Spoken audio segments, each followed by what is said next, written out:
Hello children, நான் உங்கள் teacher Hemalatha.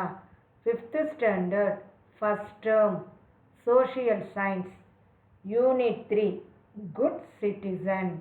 அதில் எவாலுவேஷன் பார்க்க போகிறோம். First one fill in the blanks. First one பாருங்க, man is a dash. மனிதன் ஒரு டேஷ் அப்படின்னா social animal. Man is a social animal. Second one, the word civic means dash of a nation. குடிமை என்ற சொல் ஒரு நாட்டின் எதை பற்றியதாகும் அப்படின்னு கேட்டிருக்காங்க. The word civic means citizen, குடிமகன் of a nation. The word civic means citizen of a nation. Third one, the aim of a education is to change a person into a dash. ஒரு நபரை எப்படி மாற்றுவது கல்வியினுடைய முக்கிய குறிக்கோள் அப்படின்னு கேட்டிருக்காங்க. வேல்யூபிள் பர்சன், மதிப்பு மிக்கவர்களாக. The aim of education is to change a person into a valuable person. Fourth one, dash is the basic value for every individual. ஒவ்வொரு தனி நபருக்குமான அடிப்படை மதிப்பு. Personal value is the basic value for every individual.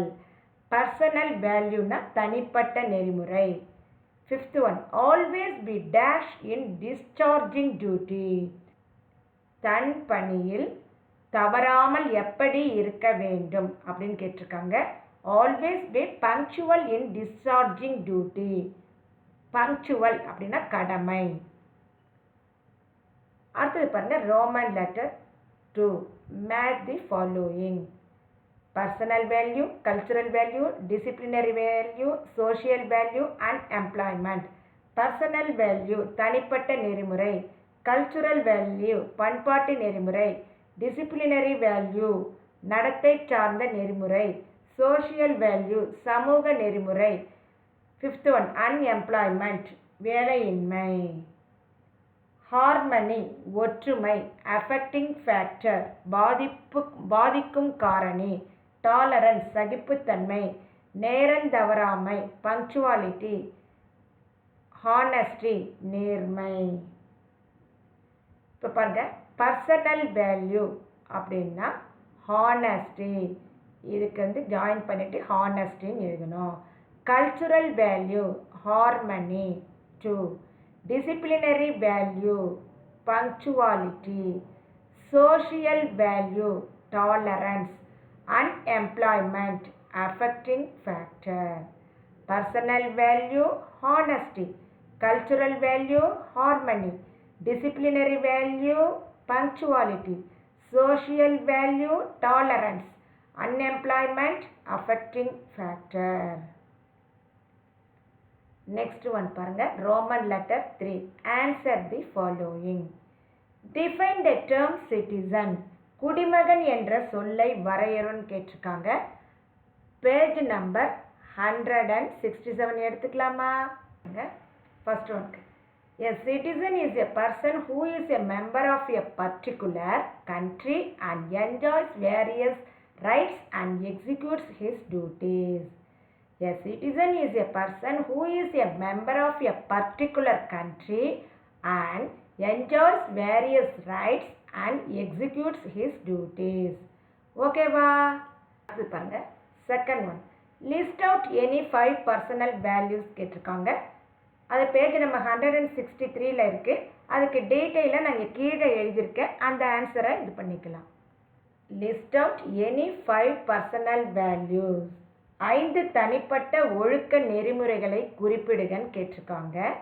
அதுக்குரிய answer பாருங்க. Being honest, help others, love all living beings, always speak the truth, help elders and poor.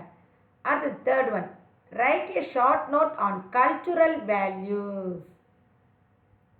பண்பாட்டு நெறிமுறை பற்றி சிறு குறிப்பு வரைகன்னு கேட்டிருக்காங்க.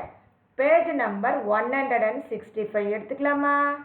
Becoming well-mannered and cultured is an essence of the society.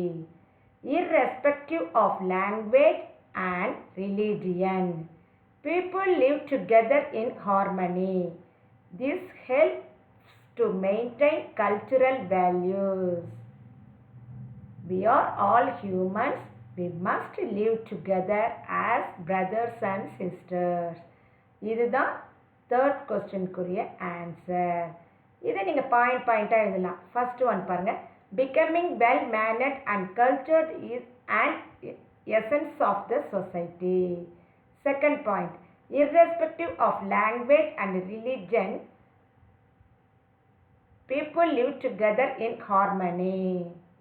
Third one. This helps to maintain cultural values. Fourth one. We are all humans. Fifth one. We must live together as brothers and sisters. ஓகேவா? அடுத்தது fourth one. What are the social values? அதுவும் page number 165லேயே இருக்குது பாருங்கள். Maintain good relation with people, respects elders, protect nature, be tolerant, maintain friendship. Maintain good relation with people, respect elders, protect nature, be tolerant, maintain friendship. இதுதான் வந்து fourth கொஸ்டினுக்குரிய answer. Fifth one பாருங்கள். What are disciplinary values? Page number 166. நடத்தை சார்ந்த நெறிமுறைகள் என்றால் என்ன? Disciplinary values are punctuality, involvement, treating every one as equal, doing work on time, holding morals, discharging duties without fail and so on. அடுத்தது பாருங்க. Roman letter 4. Answer in detail. Right about the constitutional values. அப்படின்னா அரசியலமைப்பு நெறிமுறைகளை பற்றி எழுதுக. Page number 167 எடுத்துக்கணும். இதுதான் வந்து ரோமன் லெட்டர் 4ல் ஃபர்ஸ்ட் கொஸ்டினுக்குரிய ஆன்சர். ஓகேவா? இப்போ படிக்கலாமா? Safeguard public properties. Safeguard public properties, maintain unity and integrity of the nation, develop scientific attitude, protect natural resources, care for the environment, honor national symbols, respect martyrs and their sacrifices, preserve our cultural values and heritage, develop patriotism. இதுதான் Roman letter 4ல் இருக்கிற first கொஸ்டினுக்குரிய answer. Second one. Write any 5 factors that enrich good values. நற்பண்புகளை வளப்படுத்தக்கூடிய 5 காரணிகளை எழுதுக. Enrich good values. Page number 169. இந்த இங்கே இருக்கு பார்த்தீங்களா? Factors that enrich good values are. இது ஃபோர்த்தில் ரோமன் லெட்டரில் செகண்ட் கொஸ்டினுக்குரிய answer. Literacy, awareness and interest, try hard till success, evaluate one self, acceptance, self confidence. Unit 3 good சிட்டிசனோட எவாலுவேஷன் முடிஞ்சது. இதோட இந்த கிளாஸ் முடிஞ்சது. நெக்ஸ்ட் கிளாஸில் நம்ம பார்க்கலாம். Thank you children.